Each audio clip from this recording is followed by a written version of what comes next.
Chers amis auditeurs, mes frères et sœurs en Jésus-Christ, que la grâce et la paix de Dieu vous soient multipliées. Nous avons continué à parler de l'humanité de Jésus-Christ. L'humanité de Jésus-Christ. Est-ce que Jésus-Christ était homme? Est-ce que Jésus-Christ était 100% homme et 100% Dieu?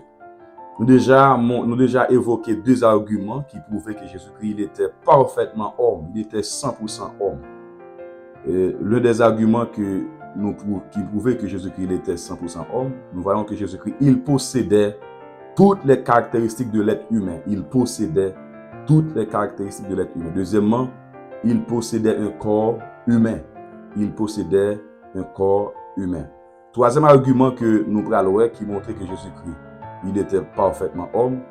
Non seulement il avait toutes les caractéristiques de l'être humain, deuxièmement, il possédait un corps humain. Troisième argument, il possédait une âme et un esprit humain. Il possédait une âme et un esprit humain. Prions le Seigneur. Père céleste, que ton nom soit béni. À toi seul, Seigneur, soit la gloire. Louange pour Père céleste. Louange pour Seigneur. Honneur, adoration, chapeau bas pour Seigneur. Hommage pour Seigneur. Parce que c'est bon Dieu. Ou c'est source la vie. Ou c'est source qui peut consoler nos Seigneur. Lorsque nous fatigués, découragés, eh bien, nous jouons force dans la parole. Nous jouons protéines dans la parole.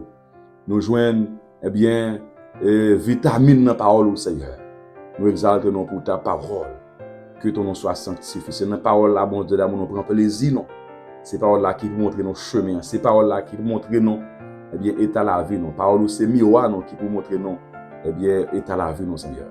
Mais nous chita devant le ça pour nous apprendre le son que vous voulez enseigner, non, Seigneur. Alors le Saint-Esprit nous prie au capable enseigner nous, instruire nous, Seigneur, former nous, Père, par ta parole. Nous prions que le moment ça est capable d'un moment de qualité, que le moment ça est capable d'un moment béni, Seigneur. Nous sommes pour moi, mais pour chaque monde qui va recevoir la parole ça. Au nom de Jésus-Christ, ton Fils, notre Sauveur, Seigneur. Nous te prions, lui qui vit, qui règne au siècle des siècles. Amen. Troisième argument qui prouvait que Jésus-Christ, il était 100% homme. Il était parfaitement homme. Il possédait une âme et un esprit humain. Il possédait une âme et un esprit humain. Moi-même avec vous, nous avons un esprit, une âme et un corps. C'est ce qu'on appelle la trichotomie de l'homme. La trichotomie, c'est-à-dire, eh bien, nous sommes être tripartite. Nous sommes un être tridimensionnel. Nous avons trois dimensions, trois parties. L'esprit, l'âme et le corps. L'esprit, l'âme et le corps. Donc Jésus-Christ également, il possédait ces trois parties. Il possédait ces trois parties. Jésus-Christ avait un corps, il avait un esprit, il avait une âme également. Nous allons voir quelques textes qui montrent que Jésus-Christ possédait une âme et un esprit humain. Jésus-Christ, il possédait une âme et un esprit humain. Matthieu 26, le verset 38. Matthieu chapitre 26, le verset 38. Matthieu chapitre 26, le verset 38. Il leur dit alors, mon âme est triste jusqu'à la mort. Restez ici et veillez avec moi. Il leur dit alors, mon âme est triste jusqu'à la mort. Restez ici et veillez avec moi. Ah oui, Jésus-Christ, il possédait une âme. Il possédait une âme. C'est ça qu'il déclarait là. Il dit disciples, nous sentons que nous sommes moins tristes. Et on connaît que, eh bien, c'est dans l'âme nous jouons émotion, volonté, intelligence, etc. Donc, Jésus-Christ, il était éprouvé tristesse. Il était éprouvé tristesse, ça, c'est parce qu'il était gagné un âme. Il était un âme qui était capable de bien dégager des émotions qui te rendent triste, jusqu'à la mort. Il déclarait ça clairement qu'il avait une âme. Il était triste jusqu'à la mort. Moi-même, avec tant qu'homme, nous avons une âme. Et tant qu'humain, nous avons une âme. Jésus-Christ également, il avait une âme. Deuxième texte qui montrait que Jésus-Christ possédait une âme et un esprit humain. Luc chapitre 23, le verset 46. La Bible dit, Jésus s'écria d'une voix forte, Père, je remets mon esprit entre tes mains. Et en disant ces paroles, il expira. Jésus s'écria d'une voix forte, Père, je remets mon esprit entre tes mains. Et en disant ces paroles, il expira. Pendant que Jésus sous croix, dernière parole qu'il a prononcée, ces paroles ça, Père, je remets mon esprit entre tes mains. Après, il a prononcé ces paroles ça, le texte dit que il mourit. Il a rendu l'âme. Il a rendu l'âme. Donc, le texte a montré clairement Jésus-Christ, il possédait une âme et un esprit humain. Non seulement il possédait un corps, nous avons ça comme deuxième argument, il possédait un corps humain. Troisième argument, il possédait une âme et un esprit humain. Ça, c'est caractéristique du monde. C'est caractéristique d'un être humain. Donc, tel est le troisième argument qui prouve que Jésus-Christ, il était parfaitement homme. Il était 100% homme. Il ne pas seulement posséder une nature divine, mais il possédait également une nature humaine.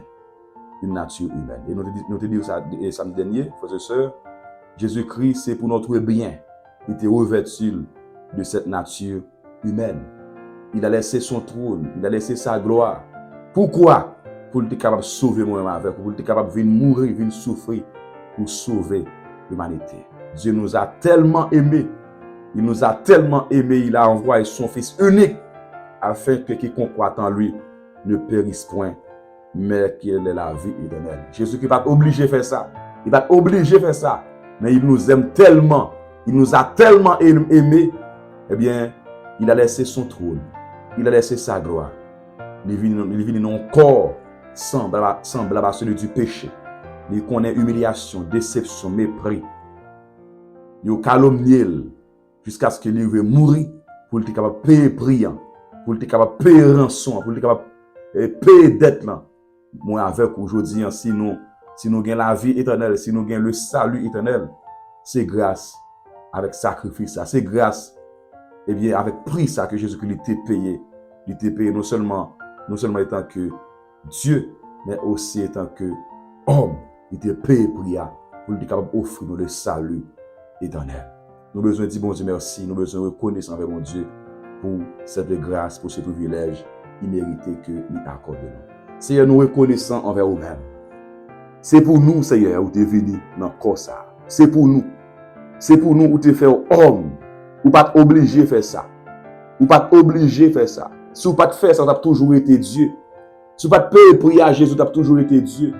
Oui, Seigneur, ou tu as toujours été Dieu, parfaitement Dieu. Tu as toujours été le Dieu d'amour. Si ou pas de payer prier, ou tu as toujours été le Dieu d'amour. Mais on tellement aimé non, Seigneur. Ou tellement aimé non, Seigneur. Ou d'accord. Payer prière. Malgré ces volontairement, nous t'es trahi, nous t'es offensé, nous t'es désobéi avec parole. Mais Seigneur, ou tellement aimé, non. Ou payer prière. Il est écrit, car Dieu a tant aimé le monde, qu'il a donné son Fils unique, afin que quiconque croit en lui ne périsse point, mais qu'il ait la vie éternelle. Merci Seigneur, parce que tu nous aimes. Merci Père, pour amour sans pareil, ça, pour amour inconditionnel, ça. Merci Seigneur, pour amour infaillible, ça, Seigneur. Que ton nom soit béni, Père. Que ton nom soit glorifié. Que ton nom soit exalté. Louange pour vous, Seigneur. Merci, bon Papa. Amen. Continuez à partager la vidéo, ça. Continuez à encourager nos frères et sœurs. C'est une manière aussi pour évangéliser. C'est une façon pour évangéliser. Chaque fois partager la vidéo. Surtout partager avec nous qui pas connaître Jésus comme Sauveur Seigneur. Partagez cette vidéo surtout avec nous qui pas accepter Jésus comme Sauveur Seigneur. Pour sauver une âme, pour sauver un âme pour Christ, pour gagner des âmes pour Christ. C'est une manière d'évangéliser. Que le Dieu vous bénisse abondamment. Samedi prochain, nous venons avec un quatrième et un dernier argument qui prouve que Jésus-Christ, il était parfaitement homme, il était 100% homme. À la prochaine, soyez bénis.